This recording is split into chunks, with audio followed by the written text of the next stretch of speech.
باپ اور بیٹے اور روح القدس کے نام میں آمین۔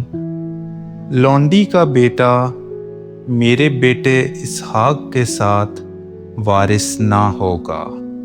ہمارے لیے آج کی تلاوت تکوین کی کتاب اس کا 21واں باب اور اس کی 5ویں آیت اور پھر 8ویں آیت سے لے کر 20ویں آیت تک۔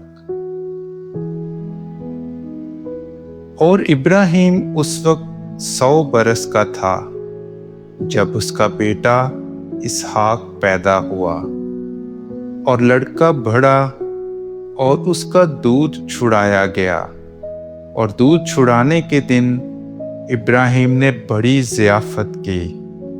اور جب سارہ نے دیکھا کہ ہاجرہ مصری کا بیٹا جو اس سے ابراہیم کے لیے پیدا ہوا تھا ٹھٹھا کرتا ہے، تو اس نے ابراہیم سے کہا کہ اس لونڈی اور اس کے بیٹے کو نکال دے، کیونکہ اس لونڈی کا بیٹا میرے بیٹے اسحاق کے ساتھ وارث نہ ہوگا۔ اور ابراہیم کو اپنے بیٹے کی خاطر یہ بات بری معلوم ہوئی، اور خدا نے اسے کہا کہ یہ بات اس لڑکے اور تیری لونڈی کی بابت تجھے بری نہ لگے۔ سب کچھ جو سارہ نے تجھے کہا ہے اس کی بات سن، کیونکہ تیری نسل اسحاق سے کہلائے گی۔ مگر میں لونڈی کے بیٹے کو بھی ایک بڑی قوم بناؤں گا، کیونکہ وہ بھی تیری نسل ہے۔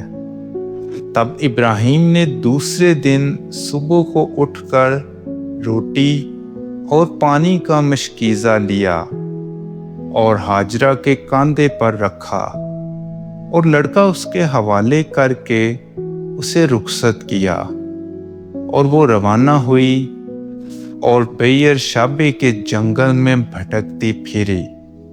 اور جب مشکیزے کا پانی ختم ہو گیا، تب اس نے لڑکے کو وہاں کے درختوں میں سے ایک کے نیچے ڈالا، اور آپ چلی گئی، اور اس کے سامنے دور ایک تیر پر تاگ کے فاصلہ پر بیٹھی، کیونکہ اس نے کہا میں لڑکے کو مرتا نہیں دیکھوں گی۔ اور وہ سامنے بیٹھ کر بلند آواز سے روئی، اور خدا نے لڑکے کی آواز سنی، اور خدا کے فرشتے نے آسمان سے ہاجرہ کو پکارا اور کہا، اے ہاجرہ، تو کیا کر رہی ہے؟ نہ ڈر، کیونکہ خدا نے لڑکے کی آواز جہاں سے کہ وہ پڑا ہے سنی ہے۔ اٹھ، لڑکے کو لے اور اس کا ہاتھ پکڑ، کیونکہ میں اسے ایک بڑی قوم بناؤں گا۔ اور خدا نے اس کی آنکھیں کھولیں، اور اس نے پانی کا ایک کنواں دیکھا، اور جا کر وہاں سے مشکیزہ بھرا اور لڑکے کو پلایا۔ اور خدا اس لڑکے کے ساتھ تھا، وہ بڑھا۔ پاک کلام کے پڑھے اور سنے جانے پر خدا کی برکت ہو۔